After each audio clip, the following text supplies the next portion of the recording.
Baik, Assalamualaikum warahmatullahi wabarakatuh. Berjumpa di kelas fisika. Kita mau bahas yang namanya kisi-kisi PSAJ SMA Negeri 1 Tuntang pada tahun 2024. Ini akan saya bahas dari nomor 1 sampai ke nomor 40 ya. Baik, untuk hal-hal yang perlu dipersiapkan yang pastinya adalah ada ballpoint seperti ini. Boleh kalian menggunakan kertas folio atau menggunakan kertas HVS. Kalau saya senangnya pakai kertas folio yang saya bagi menjadi dua seperti ini, biar nanti lebih banyak muatnya dan lebih praktis membawanya. Oke. Mulai kita bahas dari soal yang nomor 1, itu ada materi besaran pokok dan besaran turunan. Di mana di materi besaran pokok dan besaran turunan itu nanti eh, tingkat kognitifnya adalah kalian mengingat-ingat kembali apa yang termasuk besaran pokok dan juga apa yang termasuk besaran turunan. Jadi, yang perlu kalian ingat adalah 7 besaran pokok, di mana besaran pokok itu ada yang namanya panjang, ada yang namanya massa, ada waktu, ada pula suhu, ada intensitas cahaya,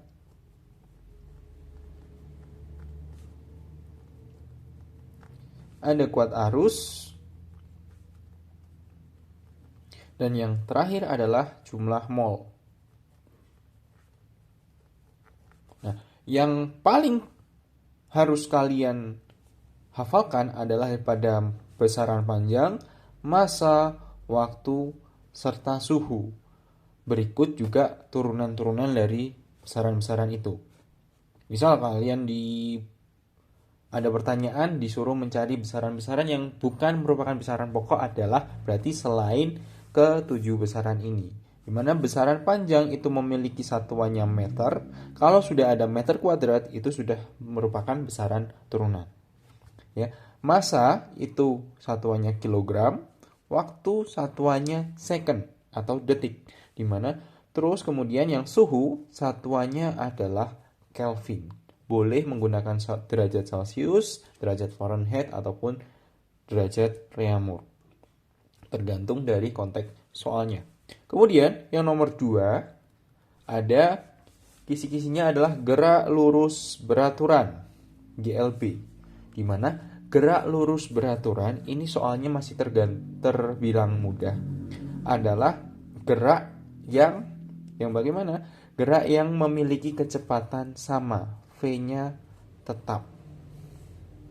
V-nya tetap, otomatis percepatannya akan bernilai 0. Percepatannya tidak ada.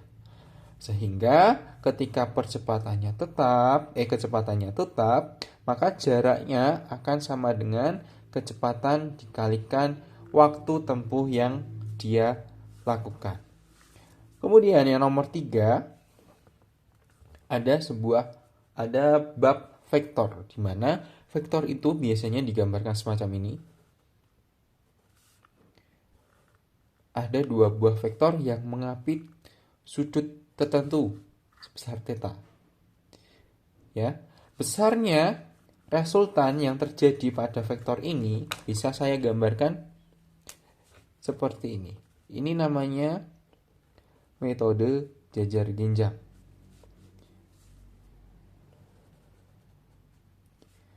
Dan akan didapatkan resultan gaya yang ditarik dari pangkal sampai ke titik temu kedua buah vektor yang sudah saya gariskan merah.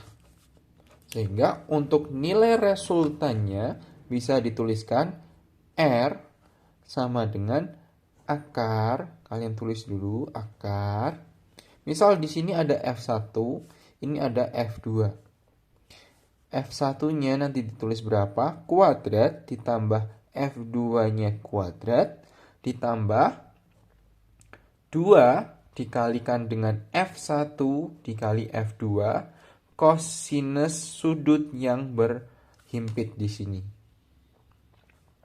Oke.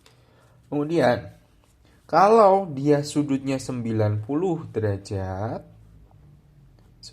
semacam ini, maka nilai cos tetanya itu kan sama dengan cos 90 derajat.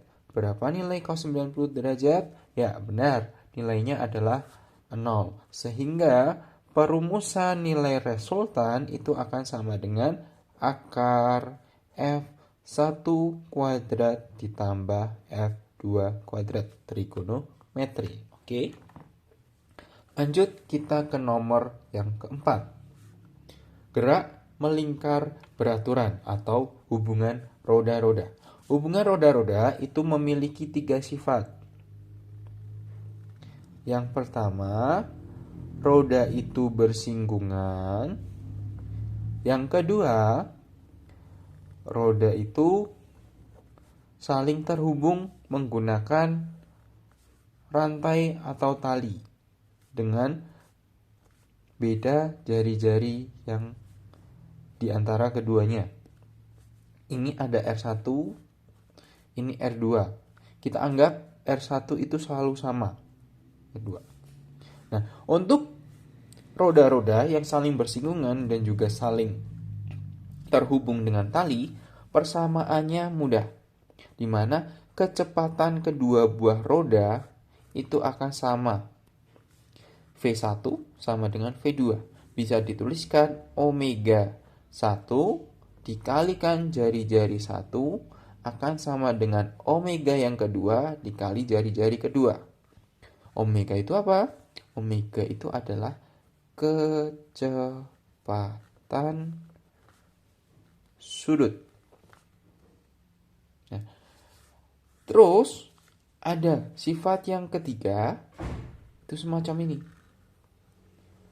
Dua buah roda terhubung sepusat. Gambarnya kira-kira seperti ini, seperti donat, ya. Ketika dia sepusat, maka untuk nilai omeganya perubahan sudut itu akan sama dengan perubahan sudut yang kedua, ya. R1, R2. Sehingga akan jadi persamaan V1 dibagi dengan jari-jari 1 sama dengan kecepatan roda kedua dibagi dengan jari-jari yang kedua. Oke, sampai di situ. Lanjut kita ke nomor 5. Nomor 5 itu adalah gaya Newton yang terjadi pada suatu bidang miring. Misalkan saya mempunyai bidang miring. Oke, panjang ya, biar lebih jelas. Dengan sudutnya theta. Jika sebuah benda diletakkan di atas sebuah bidang miring, maka benda di sini kalau kita proyeksikan atau kita gambarkan gaya-gaya yang mempengaruhi, yang pertama itu dia akan memiliki gaya berat ke bawah. Dengan nilainya adalah massa dikalikan dengan gravitasi. Kemudian ada gerak yang bisa digambarkan ke arah sini, yaitu tegak lurus bidang dan di sini sejajar dengan bidang. Yang tegak lurus bidang itu bisa kita samakan dengan yang namanya gaya normal. Ya, di mana gaya normal itu dari permukaan bidang menuju ke atas dengan besaran yang sama dengan garis yang merah ini. Oke. Kemudian yang ke bawah ini adalah gaya geraknya yang mempengaruhi gerak ke bawah. Kalau di sini gaya geraknya itu adalah W sin theta. Kalau yang di sini adalah pakai merah W cos theta atau mg cos theta. Dan yang ke atas berarti kan sama dengan yang ke bawah ini. W cos theta. Ini bisa disebut dengan gaya normal. Oke, 5 soal sudah banyak seperti ini. Kita balik. Oke, nomor 6. Untuk materi pengukuran akan dihasilkan atau dijelaskan sebuah soal yang berhubungan dengan yang pertama ada mikrometer sekrup,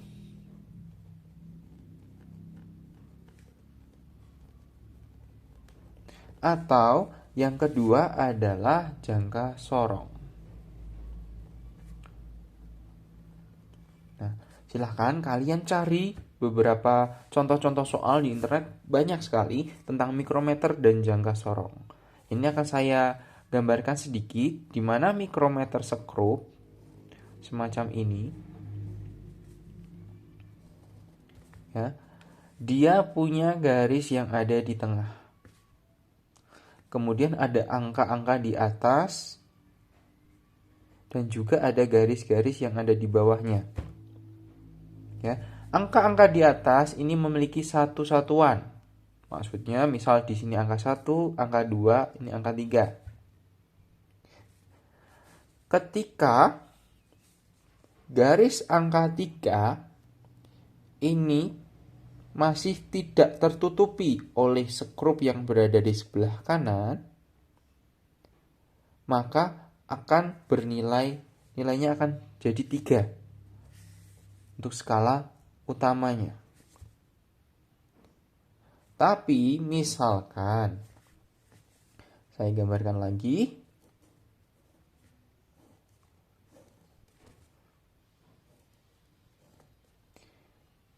angka 3-nya di sini, tapi di bawah itu masih ada garis yang tidak tertutupi oleh sekrup yang ada di sebelah kanan, maka nilai skala utama itu adalah 3,5.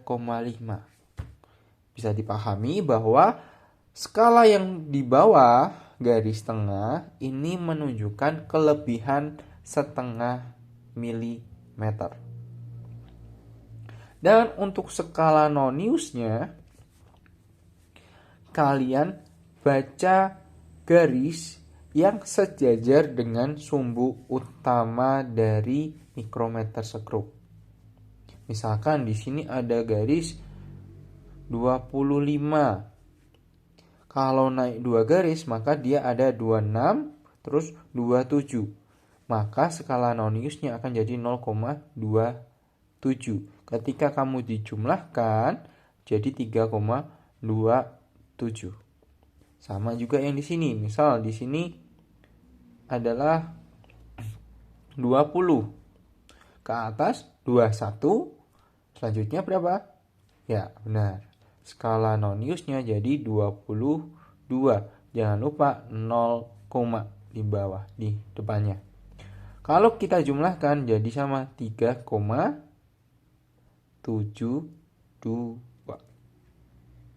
Oke. Untuk selanjutnya nomor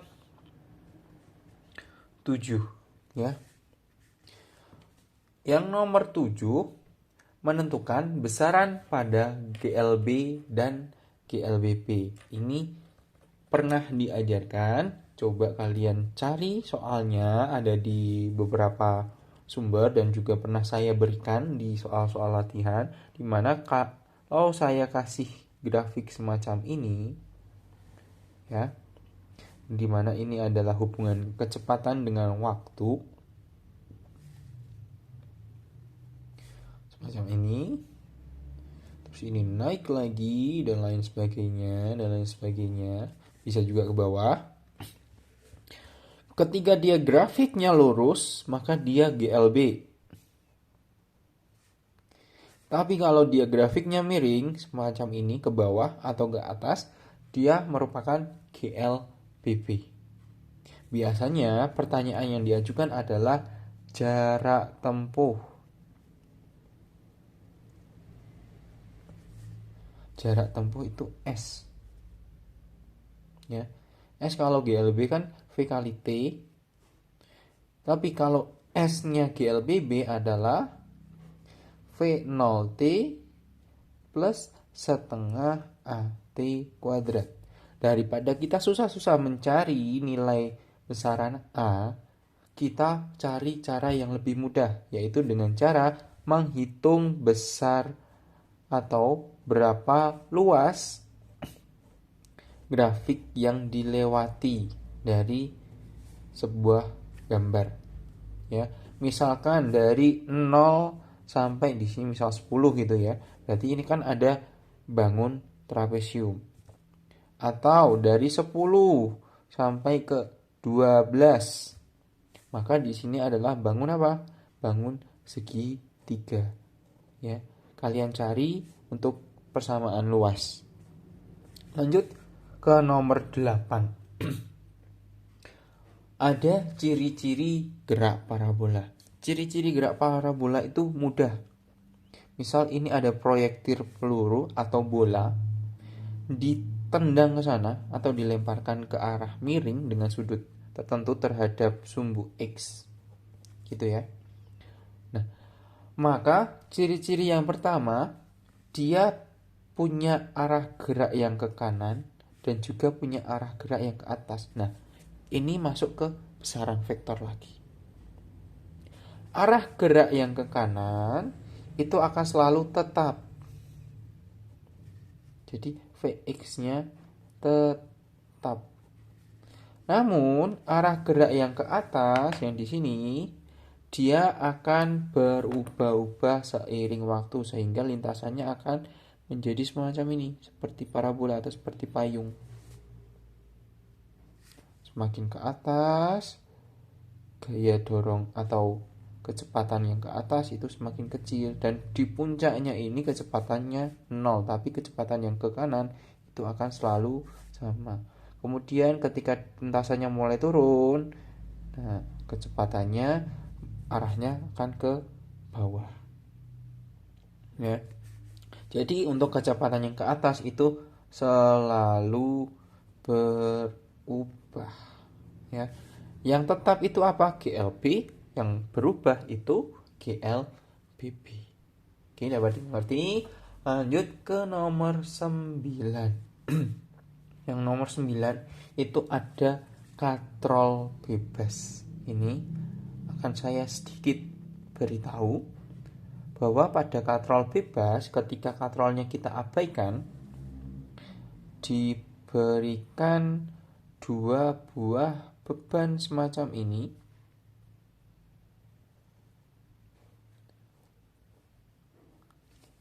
Dua buah beban dengan ini M dan ini M besar. Ketika geraknya ke sana, karena M besar itu masanya lebih besar, ya namanya juga besar, maka sistem ini akan memiliki besar gaya totalnya adalah massa ditambah massa yang besar dikali percepatan. Namun percepatan ini tidak serta-merta kita bisa langsung dapatkan secara instan. Kita bisa menghitungnya dengan salah satu rumus. Ya, ini akan saya kasih rumus singkatnya aja, adalah nilai percepatan itu massa, karena geraknya ke sana, berarti kita gunakan massa yang besar dulu, dikurangi dengan massa kecil, dikalikan dengan besaran gravitasi, dibagi dengan massa kecil tambah dengan massa yang besar. Oke, jangan pernah keliru, yang bawah itu ditambah, yang atas itu bisa dikurang, bisa ditambah, tergantung berapa banyak sistem yang terjadi pada katrolnya.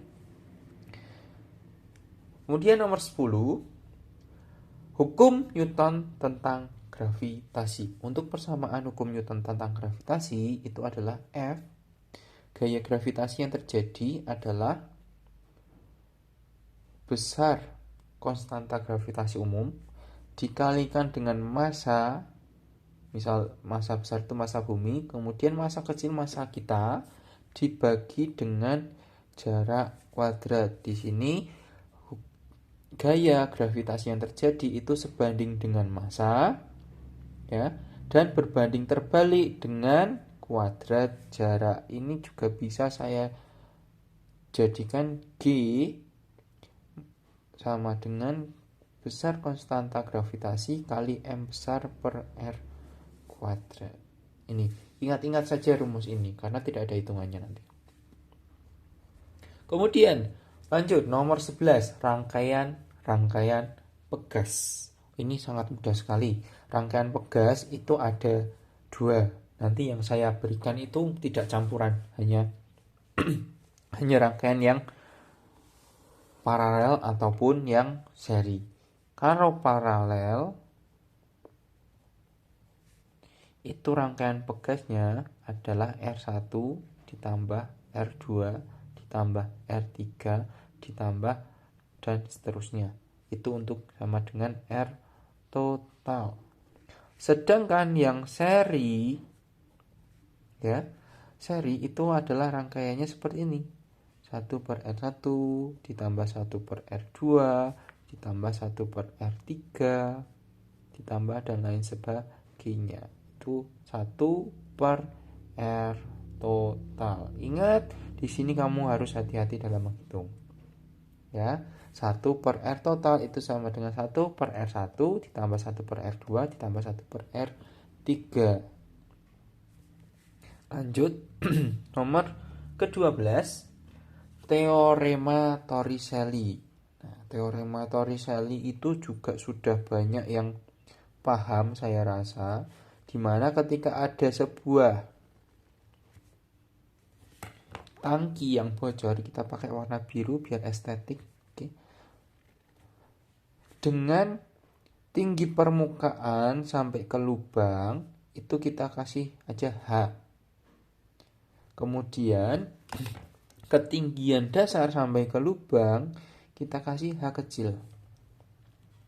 Pertanyaannya bisa 3 variasi. Ada kecepatan, ada waktu, ada jarak. Kalau kecepatan kita pakainya akar 2GH. Kalau waktu akar 2H per G. Kalau jarak akar mohon maaf.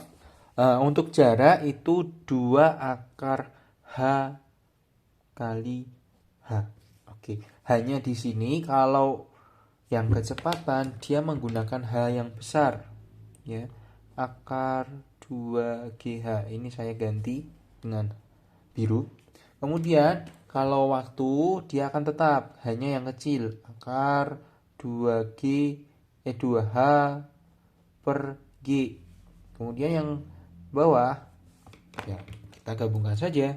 2 akar H kali H.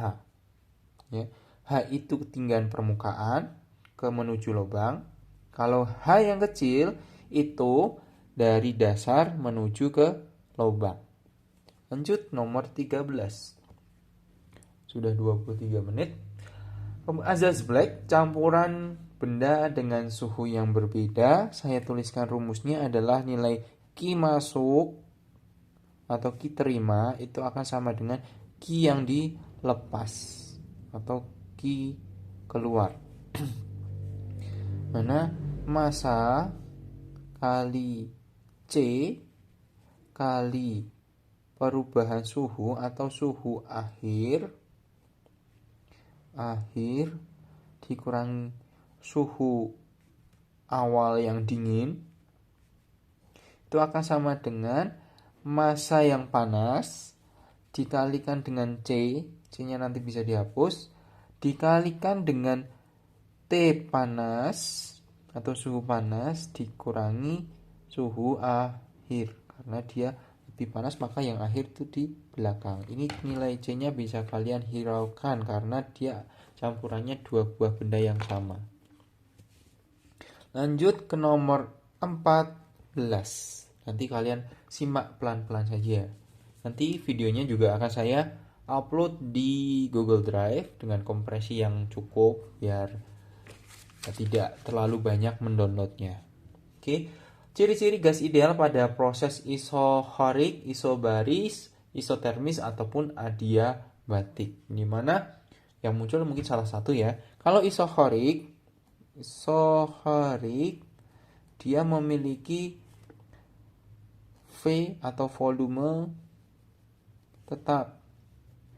Kalau volume tetap, dia akan memiliki kerja sama dengan 0. Dia tidak memiliki kerja. Kalau isobar,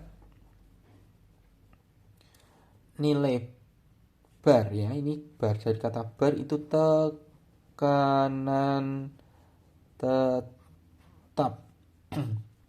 Ini nilai P-nya tetap. Kalau isotermis, dia akan memiliki suhu tetap dengan kalornya adalah 0. Dan yang terakhir ada adiabatik. Nah, adiabatik ini adalah suhunya tidak ada perubahan kalor. Delta U itu sama dengan 0. Tidak ada pertukaran. Kemudian yang nomor 15 itu saya rasa mudah. Ada klasifikasi gelombang, di mana gelombang itu terdiri dari beberapa klasifikasi. Ya, kalau kita ingat-ingat lagi, ada menurut medium, gelombang itu dibedakan menjadi 2. Dia gelombang mekanik dan elektromagnetik.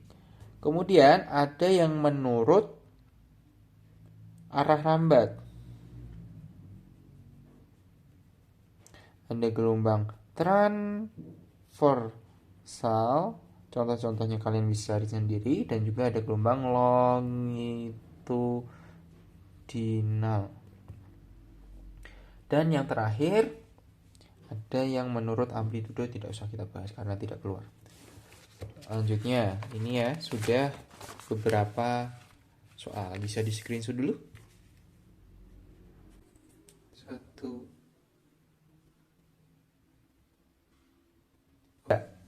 ya. 16 aplikasi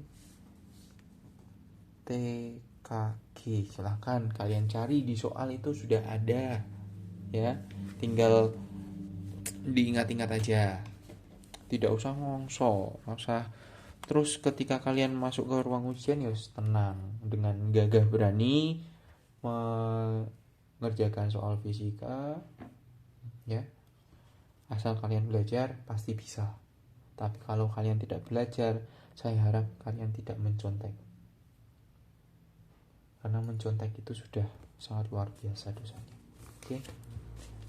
Kalau ada yang menyontek, silahkan lapor ke saya.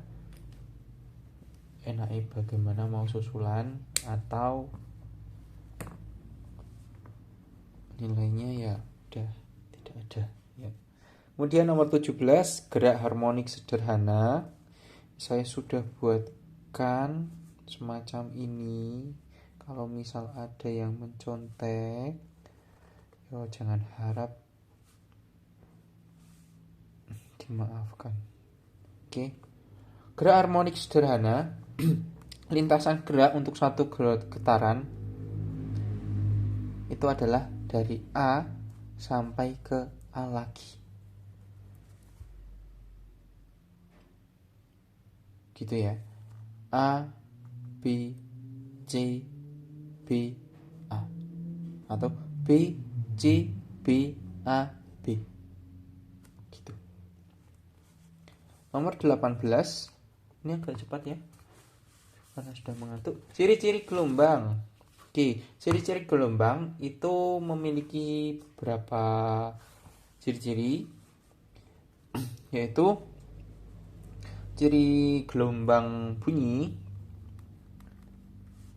atau gelombang longitudinal itu tidak bisa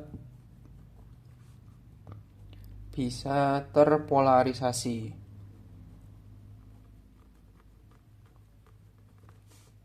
Itu untuk gelombang bunyi. Kemudian coba saya cek dulu.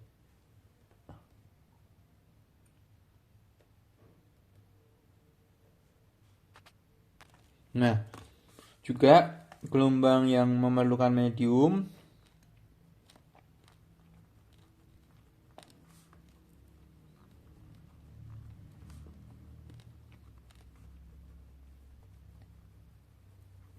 Nah, gelombang yang memerlukan medium untuk merambat namanya gelombang apa tadi? Mekanik. Lawannya adalah gelombang elektromagnetik. Kemudian lanjut ke nomor 19. Suatu gelombang yang saling berpadu satu sama lain. Ya. Itu soalnya, maaf. Ya. Sifat-sifat gelombang itu ada interferensi. Silahkan cari pengertian dari interferensi itu apa. Nomor 20. Menentukan fokus lensa. 1/F itu sama dengan 1/S ditambah 1/S aksen. F itu fokus, S itu jarak benda, yang S aksen jarak bayangan. Nomor 21 juga sama. Nomor 22. Pemanasan global. Jadi pemanasan global itu apa sih? Atau kejadian pada pemanasan global itu apa saja sih? Atau efek rumah kaca yang sebenarnya terjadi itu sebenarnya diperlukan nggak sih sama bumi? Ya.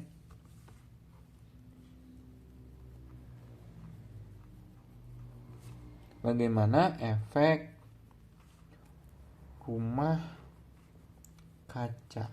Dampaknya kepada bumi apa? Kita lanjutkan. Ini sambil baca soal, sambil baca kisi-kisi biar tidak terlalu kalian kebocor lah ya. Kemudian nomor 23, hukum Hooke. Hukum Hooke itu persamaannya adalah F sama dengan negatif K kali delta X. Kalau sudah pernah praktikum ini pasti tahu. Nomor 24 ada hukum Ohm di mana arus yang mengalir itu adalah besar tegangan dibagi dengan hambatan. Nomor 25, aplikasi dari elektrostatistika ini mudah. Pernah saya berikan yang namanya elektroskop ya. Di soal ujian tengah semester ujian semesteran kemarin juga pernah ada.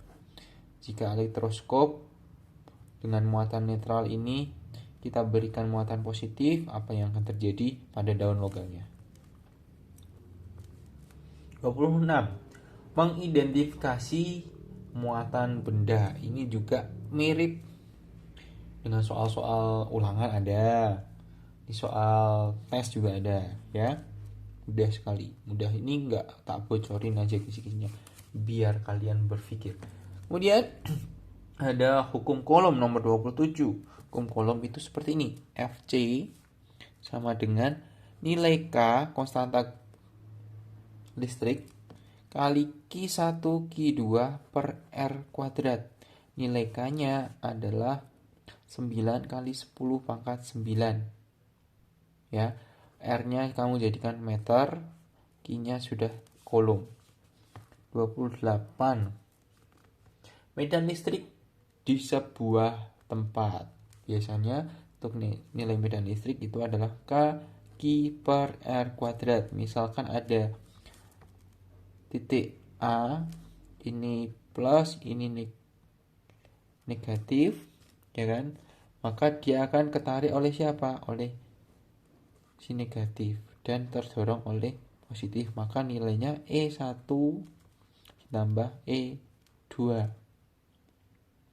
Ya. E1 itu yang nilai positif, yang E2 itu yang negatif. Lanjut, nomor 29, maaf tadi videonya agak terpotong. Aplikasi dari sebuah konsep elektrostatistika. Nah, aplikasi ini biasanya diberikan sebuah benda yang digosokkan pada benda lain, maka dia akan menghasilkan muatan apa dan bisa menarik ataupun mendorong apa, gitu ya. Aplikasi.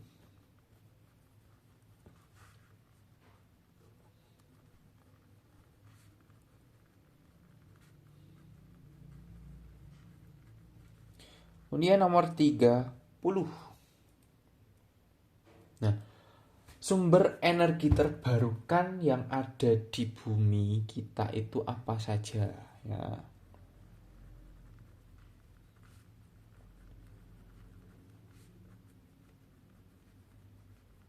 Sumber energi terbarukan itu seperti matahari,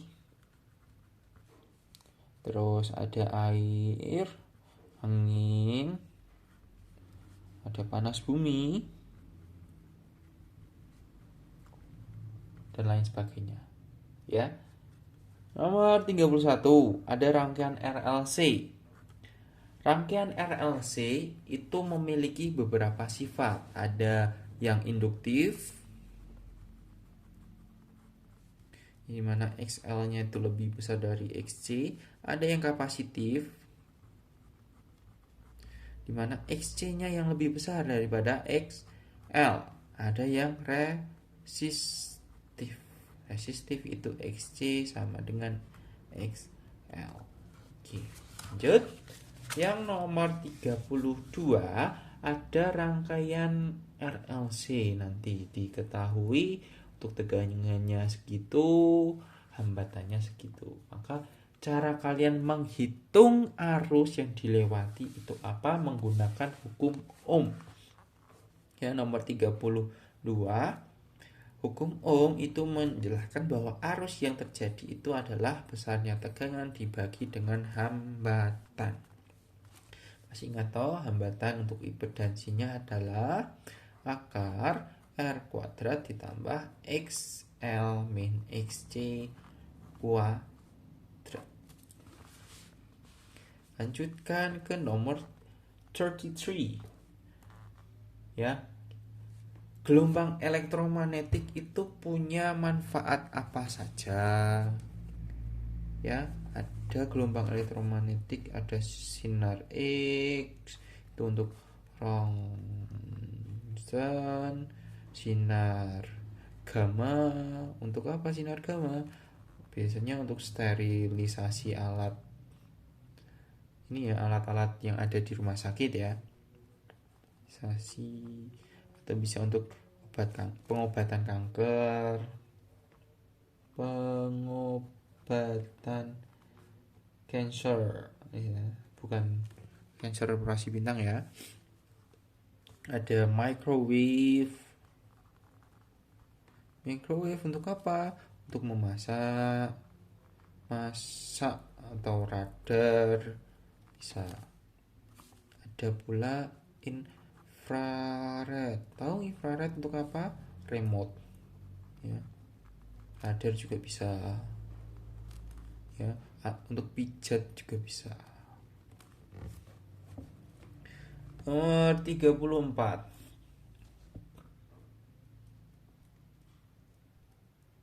Ya. Kalian harus bisa mengidentifikasi gelombang elektromagnetik mulai dari yang paling kecil sampai ke paling besar, atau dari paling besar ke paling kecil frekuensinya.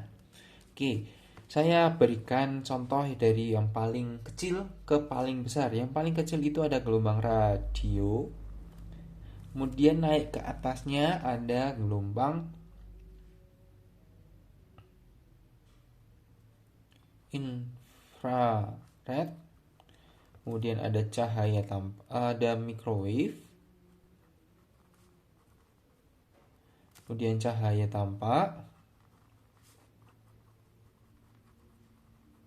Selanjutnya ada sinar UV yang paling kalian hindari itu ya, sinar-sinar UV karena bisa menghitamkan rai katanya. Ada sinar X dan juga ada sinar gamma. Dimana ini untuk frekuensinya semakin ke bawah semakin besar atau semakin gede. dalam bahasa orang-orang Jakarta ya. Kemudian nomor 35 ini agak sulit karena mungkin kalian lupa. Ya. Dari persamaan gelombang stasioner yang pernah diajarkan, itu ada Y sama dengan A sin omega T cos kx. Ya. Ingat, omega itu adalah 2pi kali frekuensi ketika K itu adalah 2pi dibagi lambda. Ya. Untuk nilai cepat lambatnya itu adalah omega per K. Kayaknya keluar, tapi saya juga nggak tahu kalian ingat atau enggak. 36. Nah, jika ada rangkaian kapasitor disusun secara paralel atau disusun secara seri, itu kalian harus bisa menghitungnya. Untuk nilai paralel CP, C1 tambah C2 tambah C3. Untuk nilai C seri itu akan sama dengan 1 per C1 tambah 1 per C2 tambah 1 per C3. Itu ya. 37. Nah, sifat-sifat gelombang cahaya yang tidak dimiliki gelombang bunyi. Pasti kalian tahu apa itu. Nomor 38. Cermin, ya. Bentuk cermin. Gampang lah ya. Kemudian nomor 39.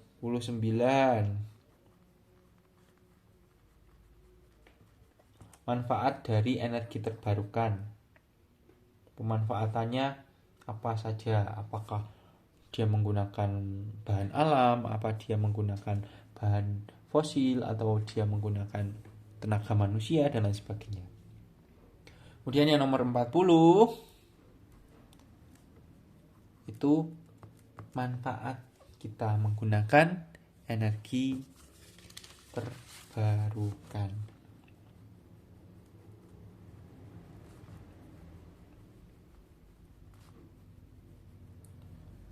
Bukan. Oke. Ini dia. Oke, halaman kedua silahkan di screenshot. Nah, dengan screenshot 1, 2, 3. Oke. Terima kasih. Ini sekian dari pembahasan kisi-kisi yang ada di GC yang sudah saya kirimkan. Semoga bermanfaat, bisa dipelajari, dan tidak boleh ada yang membawa contekan kisi-kisi. Karena apa? Kalau kalian membawa contekan kisi-kisi berarti kalian melanggar peraturan dan melanggar janji. Ya. Janji kalian di sini adalah kalian menjadi orang-orang yang jujur, orang-orang yang amanah, orang-orang yang bisa memberikan contoh pada adik-adik kalian dan membuat bangga, terutama membuat bangga saya, karena kalian bisa mengerjakan suatu materi yang pernah saya ajarkan dan suatu hal yang pernah saya berikan kepada kalian aplikasikan dalam ujian sekolah ini. Pesan saya, belajarlah, karena kita hari terakhir hanya satu mapel. Kalian belajarnya bisa fokus untuk satu mapel ini.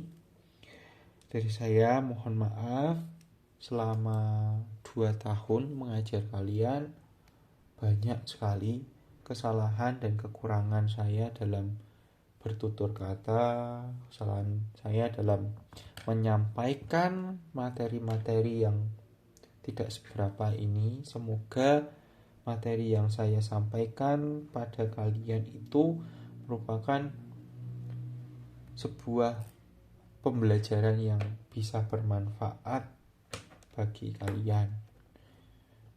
Dan ambil semua yang baik-baik dari saya, yang jelek-jelek dari saya silahkan buang, taruh tong sampah biar nanti dimakan kucing.